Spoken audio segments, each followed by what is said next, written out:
All right, you may proceed. Thank you. Good morning once again.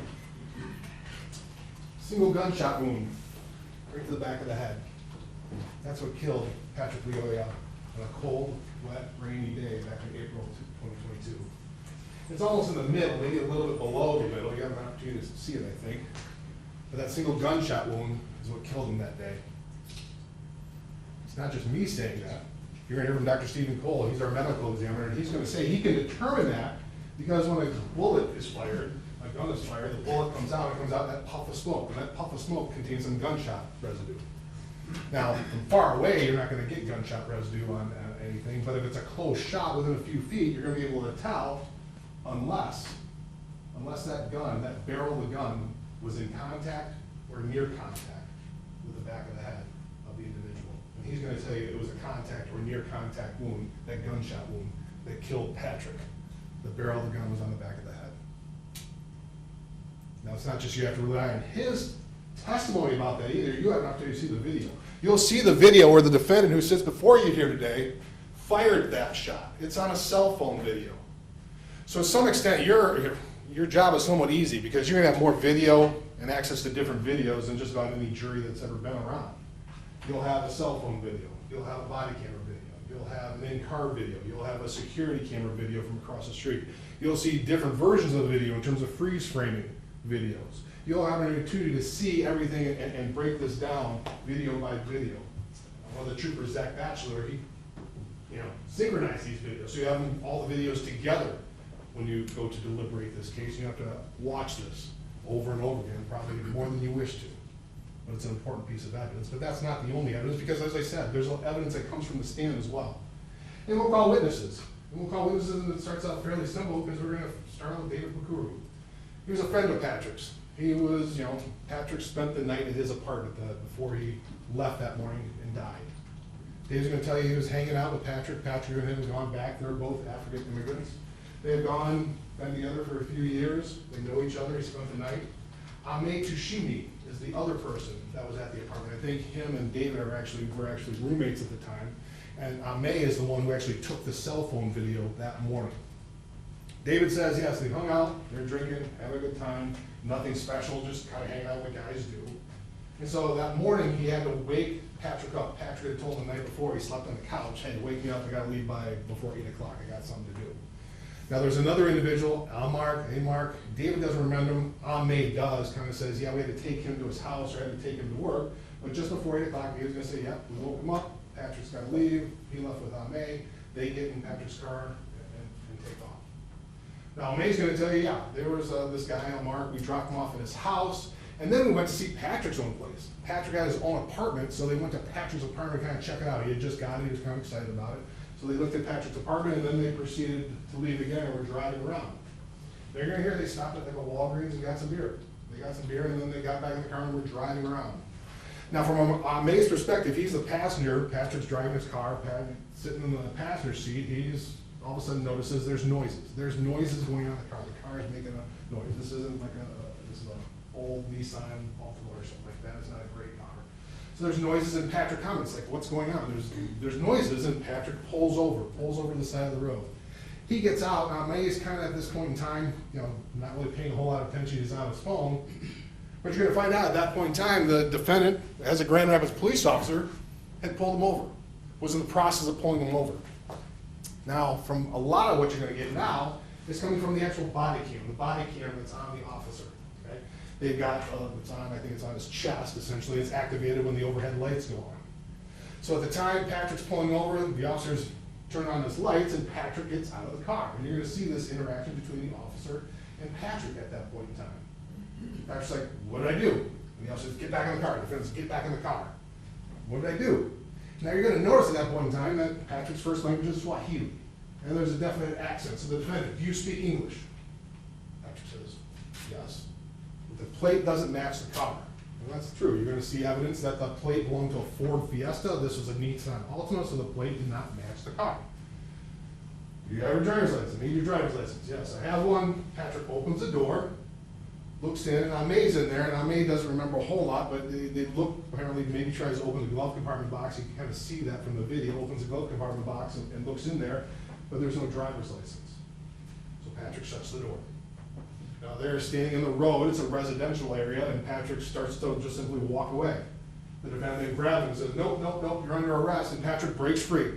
Breaks free, kind of does a spin move, and then runs around the back of the car. You'll see this on the video, on the body cam video, and runs around the car. He's wearing flip-flops, and his pants are falling down, and it's kind of raining, and he runs, he gets all the way to the driveway that the car was in parked, maybe 5 yards, 10 yards at most away. It's like a 6-second chase. The defendant tackles him from behind, takes him down, and then there's a struggle. There's a wrestling match going on at that point in time. The defendant's telling him, stop resisting, stop resisting. Patrick is then trying to get out. Now you're going to hear from Wayne Butler. Wayne Butler is the homeowner where the driveway where this initial tackle takes place. This is a residential area. He's going to say it's kind of unusual for a car to get pulled over in a residential area. It's surrounded by Kalamazoo and some busier streets. And he's kind of, that's kind of weird to see a car getting pulled over there. So he actually goes out. You'll actually see him on the cell phone video now, because at this point in time, Ame realizes what's going on, and he gets out of the car and starts videotaping on a cell phone. So now you have a combination of something that's going on the body cam, you get some from the in-car video, you also have the body cam. But you have Wayne's testimony. He's probably the one that sees it the most in terms of going for the whole thing. So he comes out, and you'll hear him in the video. He's trying to talk Patrick down. Hey, I'm a black man too. I'm a black man. You gotta calm down. Don't reach out to Ame. Ame, hey, tell him to calm down. This is a bad situation. Patrick doesn't listen. Patrick, you see him push himself up, and then he walks. He walks with the defendant holding on to him. Walks essentially across the front yard into the yard of Fred Hunter. Now Fred's a homeowner too. He notices he doesn't have a ton to add, quite frankly, to all this, but he was there, and we're going to call him as a witness to give his impressions. He heard the struggle, he heard something about a taser, he heard, they heard the gunshot go off, but he's kind of in his house and not paying a ton of attention, but you'll hear what he did have to hear and see that day. So what happens there is then the defendant and Patrick are kind of standing. They're standing essentially in front of Fred's front door. And they're standing in front of that front door, and Patrick kind of is, struggling and spins out of it. So then they're facing each other. The defendant's got one arm on Patrick and one arm, and he decides to bring his taser. Now this is a demonstration of the taser. This is what a taser, this is the taser, it's a taser 7. You're going to hear about that, but this is the kind of taser he was using. You actually have an opportunity to see the taser. So he brings that taser out, and he's going to try and tase Patrick. Patrick grabs the weapon. You'll see, this is from the body cam, grabs the taser, grabs his hand, and moves it. Moves it out of the way. The taser discharges. And that's an important piece of evidence right there. The taser discharges the first time. There's no impact. There's nothing, he's not tased. It goes into nowhere. So then the struggle's about the taser. Let go of the taser, drop the taser. You'll hear that repeatedly. There's a number of commands that you'll hear that repeatedly. Patrick goes down, they both go down. They both go down in the front yard of Fred's residence. It's raining, it's slippery, the grass is wet, and they struggle. Now Ame's watching this, and you'll hear from Ame. He's probably intoxicated. He's kind of mumbling things. He's not really comprehending what's going on, but he's watching. He's holding the cell phone, and it kind of dips up and down. But you'll watch what happens then. They're struggling. Drop the taser, drop the taser. The defendant ends up on Patrick's back. Patrick once again tries to lift up. He starts to lift up and lifts the defendant off, and the feet's off the ground, but the defendant's able to regain control, get back down, and kind of shoves him down, but then he transitions to his firearm. He transitions to a firearm, puts the gun to the back of his head, and shoots him. Patrick collapses almost instantly. He's lying there on the ground. So a lot of what you're going to hear about is regarding this taser. This taser, it looks like it, but it's not a gun. It is not a gun. It's a less lethal weapon. I think in the Grand Rapids the policies and procedures, it's something that's called an electronic control device. That's how it's defined. It's put up there with a device how you control people. The pepper spray, batons. It's not a gun. Even in the taser training manual, it says it's an option that doesn't replace lethal force. So you're going to hear from Brian Childs. Brian Childs is from Axon. Axon is the company that makes the taser. And he's going to tell you what the taser was designed to be less lethal. It's designed to be safely and deployed in a less lethal way. It's been deployed almost 5.5 million times. The amount of time it causes some sort of serious injury, I think it's like 99.7% of the time, it does not cause death or serious bodily injury when it's deployed. It's something that can be dangerous, no question, but that's not what it's designed to do. Now he's going to kind of alleviate some of the things that people think a taser does. Some people think a taser knocks you out. And you see it on TV, somebody gets tased, they boom, they knock out, and they're out for 15 minutes. Doesn't do that. That's in TV, this is not in movies. What a taser does is cause neuromuscular incapacitation, NMI. You'll hear about that. The best way to put it, I'm probably putting it wrong, but that's why you have Brian Childs, he's the engineer, he's the expert, he's gonna say it kind of seizes up the muscles, causes the muscles to seize, and so a person can't necessarily operate it, and cause them to be able to function appropriately when it seizes those muscles. So it's only in place, that NMI is only in place for the time it was an electrical charge. That charge there, as soon as you release it, the person's kind of released from that. It doesn't cause any ongoing damage. It's not something that somebody is just withering on the ground for. You're gonna see from the taser, they compare it to, what the taser company compares it to is, after you're being tased, it's like strenuous exercise. That's one of the things in the video, or the PowerPoint you're gonna see on the taser training PowerPoint. It's like comparable to being strenuous exercise. It's designed not to kill, it's designed not to hurt. It doesn't electrocute you. The amount of electricity is something that combined to like a Christmas tree light. It's not a huge amount. And it doesn't always work. That's another thing, because one of the things you have to do for a taser to work is there's two prongs that are shot out, and those prongs have to have sufficient space. You'll see from the video that's got to be about 12 inches. 12 inches is about the minimum amount to get that neuromuscular incapacitation. Anything less, it may cause pain, but it's not going to incapacitate somebody. Right? So it's got to be an appropriate spread. If it doesn't get the appropriate spread, somebody may not suffer from any consequences. If it gets caught in somebody's clothes, it may not work. So one of the training things is you be prepared for it not to work. But they say, just part of the training, you'll see it says, just like anything, you got to be prepared to transition to something else, because it may not work. It may be not something that has an impact when you try and use it, because of the variabilities, if you will. Now, one of the things you also hear is that when somebody is using a taser, when it goes in, there's a possibility of death or great bodily harm. And they list some of the things that happen. They list that if somebody's tased, they freeze up and they fall in concrete, hit their head. That's one of the things you got to be careful of. If you're around flammable materials, you got to be careful on that. That's something you got to be careful of, because electricity could cause it to explode. Pregnant women, there's certain things that you got to be careful of. There's certain target areas. You'll hear about the target areas of the front. The back is actually the best way. The back and splitting the belt line, if you will, is the best way to get for somebody to be tased. The front, not so much, but you can use it in the front. So you got to be careful with it, and it could cause it. But the whole idea of a taser is that's a safe and effective way to do something from a distance. You can use it at close range. You'll see that. But close range defined by taser is about 4 feet, not an arm length. 4 feet is characterized as close range under the taser policy. They can go almost up to 12 feet because it's designed to give them some space, so you don't get into situations like this one. So Brian Childs is going to tell you just about everything you know about the taser and how it is designed to be a safe and effective means of apprehending somebody. But you're also going to hear then in terms of what happens in terms of these defensive tactics. Because defensive things, that's one of the things we're going to hear about from our two police practices experts. Police practices and defensive tactics experts. Because they're going to give you an interpretation, they're going to tell you a little bit more, because we're not police officers, but they're going to give you an impression. Seth Stoughton and Nicholas Bloomfield are our two police practices and defensive tactics experts. Seth is maybe more of the practices part. He used to be a police officer. He was a police officer down in the state of Florida for a number of years. And I think we talked all about changing jobs, and he had the idea to change a job and become something else. He became a law professor. He teaches at the University of South Carolina. He teaches criminal justice, criminal procedure. He teaches policing to future law students, people who are going to law school. He also goes over to the undergrad and teaches their criminology department.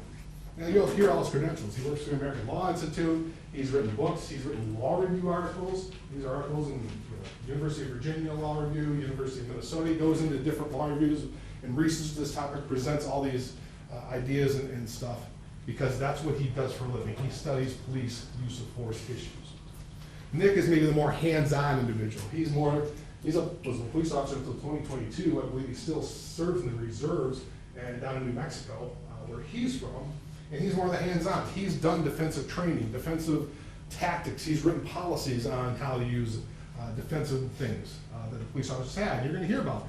There's different things. A gun is a defensive weapon, a taser, a pepper spray, a baton, all these things that police officers have and use, as well as training on pressure point tactics, hand tactics, stuff like that. It's the hands-on. He has done trainings for this in the state of New Mexico. He's reviewed over 200 different use of force incidents in that state and with his department and other things. That's what he does, the hands-on stuff. So one of the things, kind of summarizing, and it's gonna be long, they're gonna provide quite a bit of testimony. What they're gonna talk about is when they look, how should a police officer look at a use of force? And they break it down. Does the individual, the person who the force was used against by the police officer, does the individual pose an imminent threat to the police officer? Imminent threat, immediate threat. Is there some sort of imminent threat that that person poses to the police officer? And that's how you determine that. Well, they gotta look at three things: intent, ability, and opportunity. Those are the three things. Does that person have the intent to do something? Does they have the ability to do something? Do they have an opportunity to do something to the police officer that would mandate some sort of use of force? What it boils down to is when you look at this case, I think you're gonna look at this case and that Patrick had an intent to get away. There's an intent to get away, but that's not an intent to do great death or great bodily harm, which would allow the use of deadly force. He had an intent to get away. One of the other things is that he didn't have the ability, because you hear about when you watch the videos, the taser was deployed twice. You have the initial deployment, it was you hear it fire when Patrick grabbed it and moved away. What is deployed a second time when the two of them are on the ground? You're gonna hear and see the video that they're on the ground, they're struggling, and then the guy goes, let go of the tape, and there's a pop. Let go of the tape, and he moves away. So the taser was deployed a second time. Brian Childs will tell you that. He says this taser was deployed on 2 separate occasions. So the prongs that caused the neuromuscular incapacitation were gone. They couldn't be fired again. You can't necessarily reload them because there's wires, you can't just put those back in. So the ability to cause NMI was gone at that point in time. Now the one thing that was left is there is something that's called a drive stun. A drive stun where you take essentially the end of it and you drive it in, make contact. The drive stun does not cause NMI. The drive stun is a pain compliance device and it causes pain, but the drive stun itself does not cause any sort of great bodily harm. It may cause some injuries where the prongs hit or something like that, but it doesn't cause any sort of great bodily harm by the drive stun. And Brian will tell you that.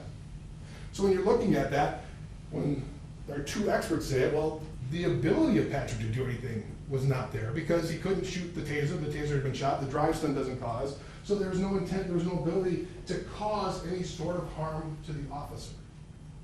But they also take a look at the officer. The officer's perspective, you gotta take a look at the officer. Is a reasonable officer, is a reasonably intelligent officer, and then who's prudent in same or similar circumstances, would that officer anticipate needing to use force, the force against the person? And you look at all the facts and circumstances, because that's what you gotta do. Reasonableness and all the facts and circumstances presented to the officer at the time. A reasonable officer in that situation would not think death was going to happen, would not think the use of deadly force was necessary, because that's what it's gotta be. It's gotta be necessary. Police officers can arrest.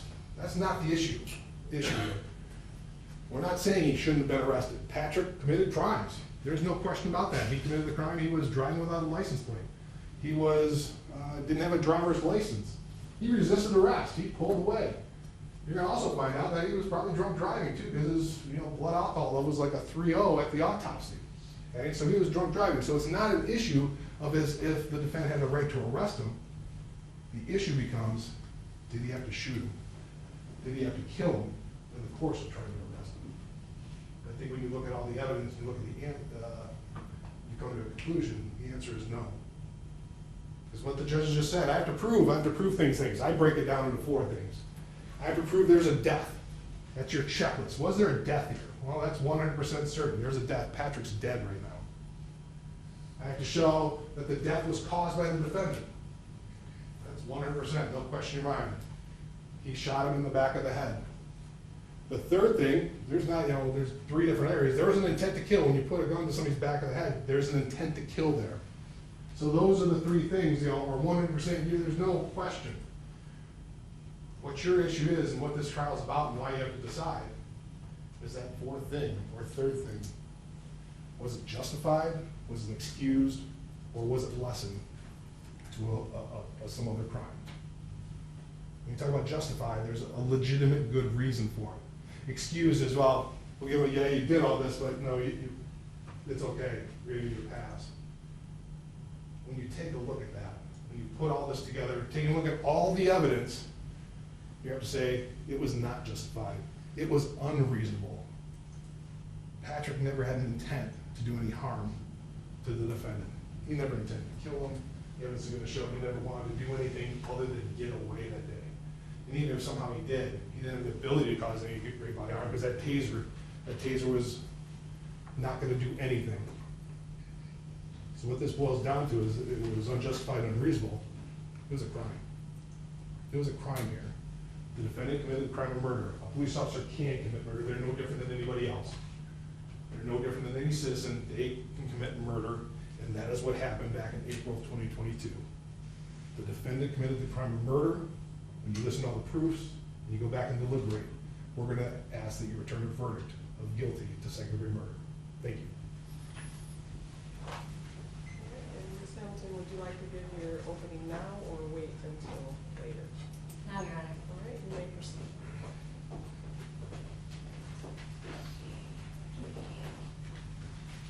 Good morning. I'm Mikayla Hamilton, and it's my privilege to represent Christopher Schurr.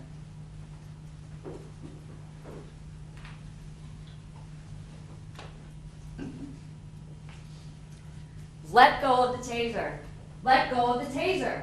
Drop the taser. Those are the final commands that Officer Schurr gave to Mr. Lioya before he was forced to make a decision he hoped never to have to make. What you'll learn from the evidence in this case and throughout this trial is this is not the murder case that the prosecution wants this to be. This case is about self-defense, which is, as the judge will explain, is a justification to murder. The prosecution will try to make this as something it's not. They'll use words like excessive, unnecessary. They'll call Chris Schurr a murderer for doing the very job we asked him to do, for protecting the citizens of Grand Rapids and for protecting himself. And the evidence will show that this was not murder. This was self-defense. This is about a man who is doing his job as a peace officer, a man who took an oath to protect, to defend, to run towards danger when others run away.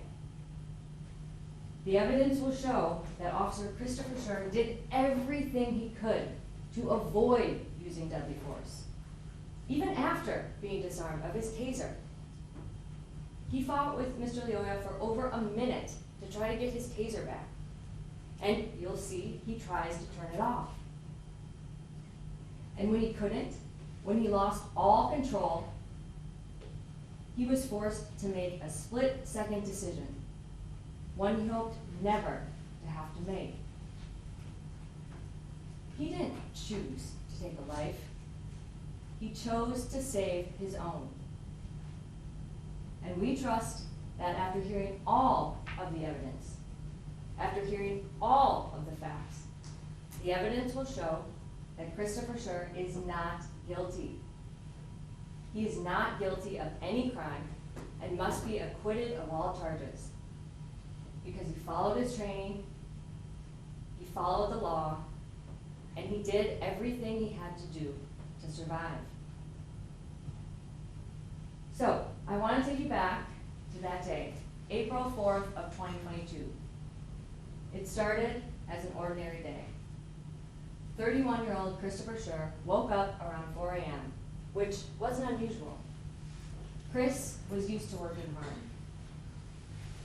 He earned a full-time scholarship to Siena Heights University, and he was a 5-time All-American cross-country athlete. He was born and raised in Byron Center, where he met his high school sweetheart and now wife, Brandy, who is here with him today. Chris and Brandy were heavily involved in their church, frequently attending mission trips to Kenya, which is where they chose to get married. Chris and Brandy have always been devoted to helping others. So, around 4:30 on that Monday morning, and before going to work as a Grand Rapids police officer, Chris kissed his wife Brandy and their dog Arrow goodbye, telling them he loved them. And Chris arrived at the station around 5 a.m., roughly 30 minutes before his shift started. He always liked to get there early to make sure he was prepared for the day ahead. And when Chris put on his uniform, he became Officer Schurr. And that day, just like every other day, Officer Schurr had one job and one priority: to protect the people of Grand Rapids. He had no idea that within a few hours, he would end up in a fight for his life. Around 8 a.m. on that cold and rainy Monday morning, Officer Schurr was patrolling the southeast side of Grand Rapids. While driving down Kalamazoo Avenue, he noticed a Nissan Altima ahead of him driving unusually slow. And when he ran the license plate, it came back registered to a Ford Fiesta, not the Nissan Altima driving ahead of him. As soon as Officer Schurr realized the plates didn't match the car, he turned around and started following the car. And you'll see the video evidence, and the video will show that the car made 2 abrupt right turns, one right and another right. And you'll hear that that is a common sign to police officers that that person is potentially trying to evade arrest.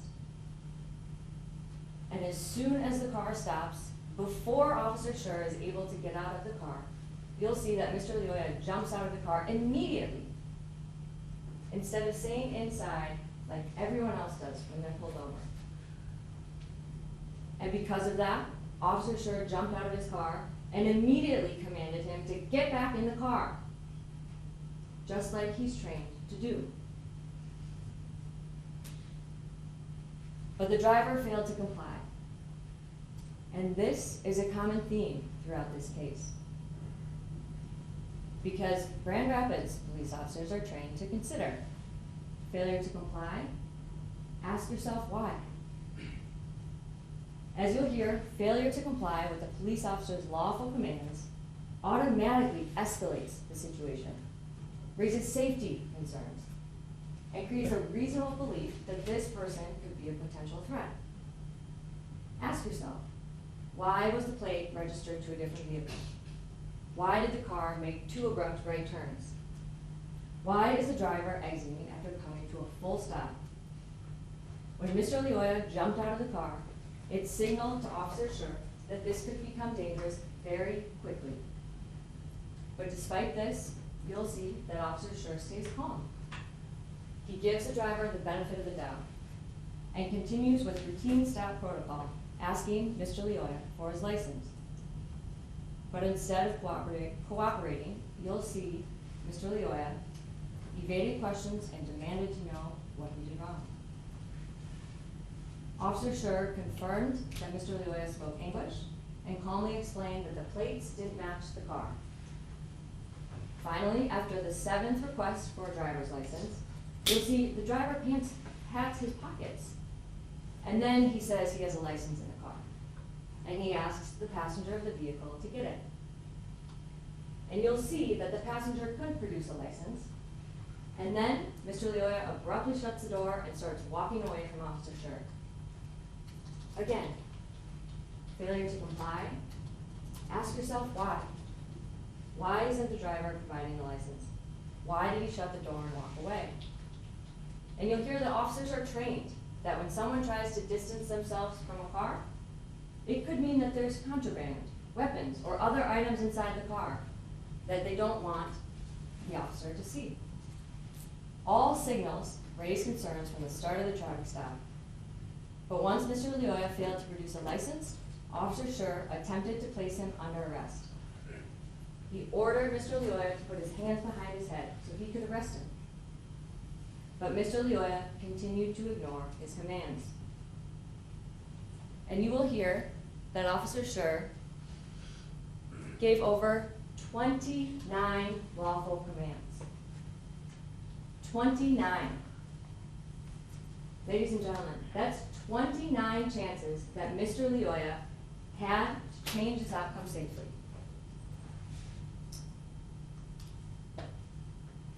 Sorry, forget this screen.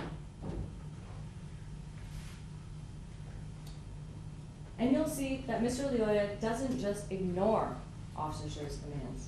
He resists, he pushes, he shoves, he broke free, and he runs.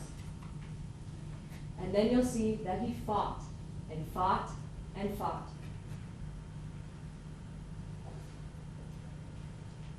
Mr. Leoya continued to escalate the situation by failing to comply with Officer Schurr's lawful commands. He created a danger not only to Officer Schurr, but to the citizens of Grand Rapids. And like you heard, he was running towards two strangers' houses. He didn't know them. He was running towards their houses after he had just resisted arrest, after he had pushed an officer, after he had shoved an officer. Officer Schurr didn't know what he was going to do or who he could harm if he let him go. As Mr. Leoya called for backup, as Mr. Leoya ran away, Officer Schurr called for backup.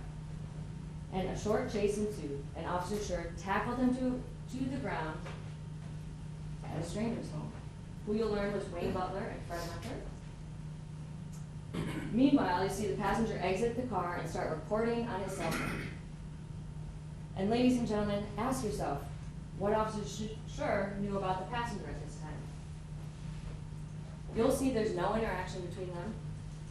He didn't know who the passenger was or why he was getting out of the car. He didn't know if he was armed. He didn't know if he would join the fight. Officer Schurr wrestled with Mr. Leoya in the wet and slippery grass. And the struggle with Mr. Leoya escalated quickly. Officer Schurr tried multiple physical maneuvers as he was trained, but nothing worked. Mr. Leoya was overpowering, and he couldn't get him down. You'll see Mr. Leoya was bigger than Officer Schurr. He was stronger than Officer Schurr, and he kept resisting. And you'll see Mr. Leoya get up off the ground 3 times with Officer Schurr on his back. One of them, from a completely prone position on the ground, he does a push-up like it's nothing with Officer Schurr on his back. And you're going to hear that Mr. Leoya had a blood alcohol content of 0.29, 4 times the legal limit, which would help explain why it was so hard to get him to stop resisting. You'll hear Mr. Leoya yell to the passenger 3 times to get the keys. Officer Schurr called for backup again, expecting an emergency response. But no help came. He was left exhausted and alone. You'll hear him on the video, panting and wheezing for air. Throughout this entire encounter, Officer Schurr was following his training. He was following his training, he was following his policy. And after trying to get control of Mr. Leoya to no avail, Officer Schurr had to move up to a higher level of force, since nothing else had worked. So he reached for another tool on his belt, the taser. A less lethal, not non-lethal, when in the hands of a trained police officer. A less lethal weapon. And you'll hear the taser can be converted to a deadly weapon, especially when used by an untrained person. And you'll hear all of the warnings that police officers are given. And you heard the prosecution talk about some of those warnings, some of those critical areas to avoid. Police officers are trained on how to use the taser to avoid causing serious bodily injury or death to people. But you will hear it is dangerous, it can cause serious bodily harm, and even death. When Officer Schurr drew the taser across his body, he aimed for Mr. Lioya's back, exactly as he was trained. When suddenly Mr. Lioya spun around and squared up to him, and in an instant, Officer Schurr was faced with the worst case scenario. Mr. Lioya grabbed the taser, and once he grabbed it, you'll see he never let it go. And this is the moment that changed everything. Desperate and alone, still with no signs of backup, you'll hear that as soon as Mr. Lioya grabbed the taser, Officer Schurr was flooded with fear because he knew what it felt like. It causes excruciating pain, incapacitation. It can drop an officer to the ground in seconds. But this fear wasn't just about the pain. This fear was about what could happen next. If Mr. Lioya tased him, he could take his firearm and shoot him with his own weapon, which is something officers are trained to consider. If he went down, he would be defenseless, and his gun would be right there for the taking. And his training was clear. If someone takes your weapon, they'll use it against you. And despite what the prosecution tries to say, the taser, this is not a toy. You will hear it provides and delivers thousands of volts of electricity, causing your muscles to lock up, causing you to be incapacitated. You'll hear the taser can injure you in 3 different ways. As the prosecutor mentioned, neuromuscular incapacitation in probe mode. The drive stun causes extreme pain. And once the taser probes have been discharged, you'll hear that the taser wires can shock you. So not only is this weapon something that causes serious bodily injury, it can lead to potential death when used improperly. And the biggest risk to police officers is that once someone has your taser, if they use it against you, you will be left defenseless. And Mr. Lioya had yet to comply with any of Officer Schurr's commands. And you'll hear that Mr. Lioya never complied with one. And the evidence will show that Officer Schurr was unaware that the second cartridge had even been discharged. He didn't know it could only be used in drive stun mode. And frankly, it doesn't matter, because even in drive stun mode, the taser can cause serious bodily injury.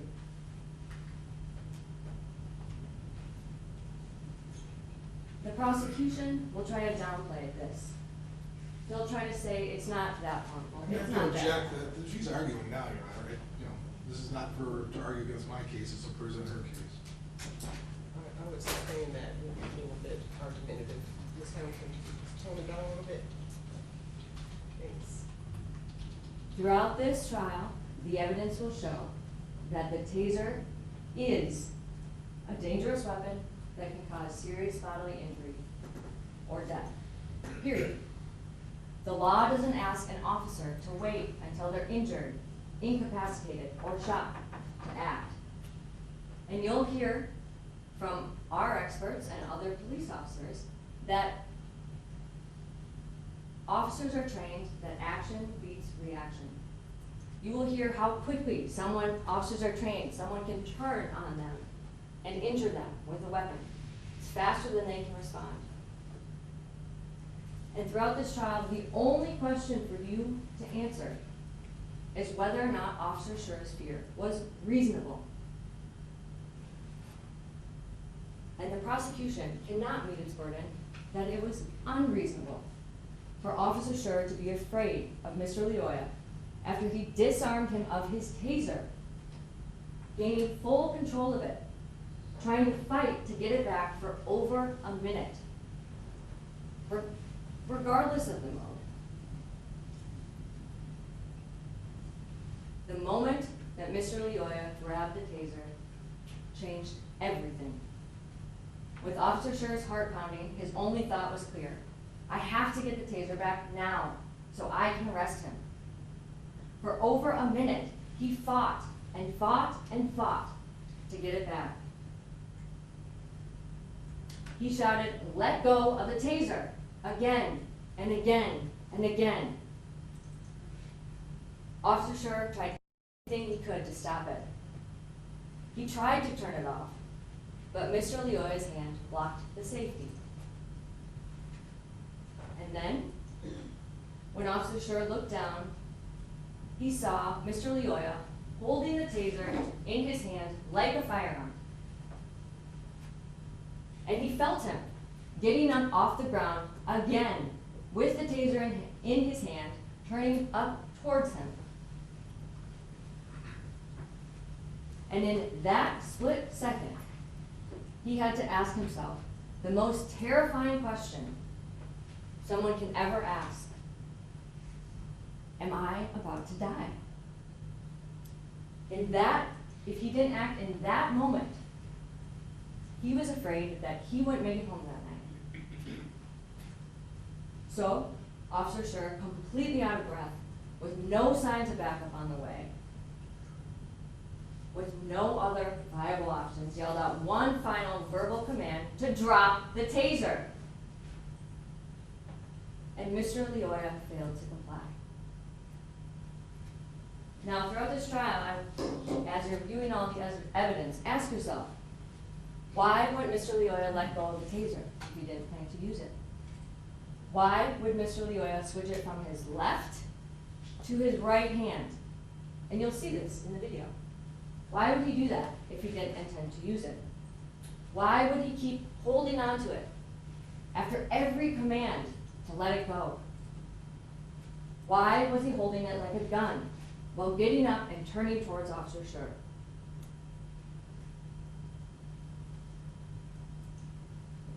The only question for you to decide is whether Officer Schurr's belief of danger in that moment was reasonable. And you'll hear from our experts, absolutely. It was reasonable. Throughout this trial, you'll hear from several experts. You'll hear about Officer Schurr's training as a Grand Rapids police officer. You'll hear how an exhausted officer would be after fighting for over 2.5 minutes. You'll hear why it would be reasonable for Officer Schurr not to hear the second cartridge go off when you're in the middle of a hand-to-hand fight with someone for over 2.5 minutes.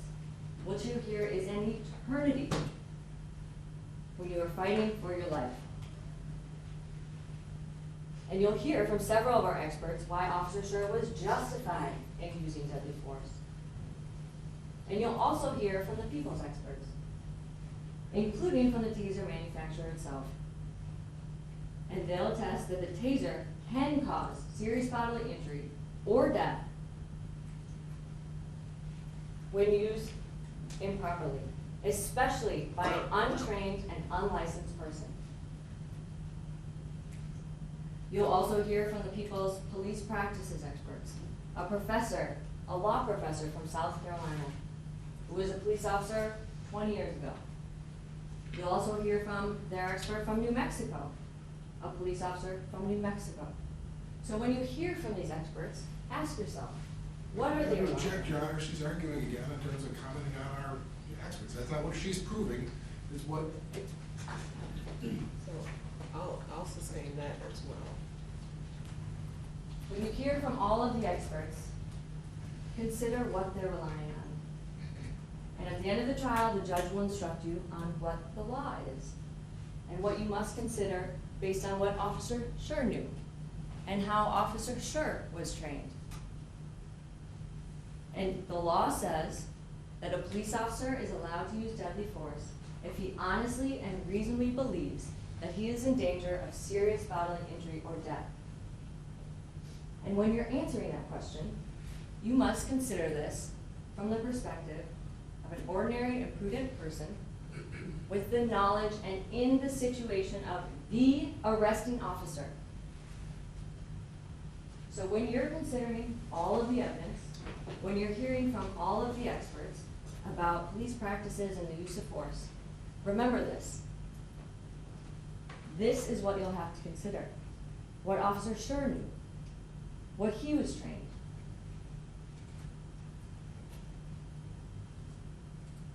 The law does not require perfection. It doesn't ask for hindsight. And when you're considering your verdict, you cannot sit here as a Monday morning quarterback from the safety of the jury box with unlimited time and hindsight. You're not here to judge what Officer Schurr should have or could have done. You're here to judge what he did in that split-second moment, based on what he knew, based on what he felt, based on his training and his experiences. Now, a man died, and that's a tragedy. But not every tragedy is a crime. And not every death means someone has to be penalized. And self-defense is not a crime. You'll see a lot of video evidence throughout this trial. And we'll go through that with you step by step. And there's a lot of information in the video that we will point out that you may not have seen from the first few watches. And as you watch the video, ask yourself whether or not Officer Schurr had a reasonable belief to be in fear of danger, of serious bodily injury or death. Ask yourself, did Patrick Loyola disarm Officer Schurr of his taser? And did he eventually obtain full control of that taser? Ask yourself, did Officer Schurr try to get that taser back? And did he believe that the taser could cause him harm? And the evidence will show that Mr. Loyola was driving a car with the wrong plates. There's no dispute that this was a lawful stop. And then he ignored over 29 lawful commands. 29. You'll see he pushed, shoved, resisted arrest, and then he fought and fought and fought.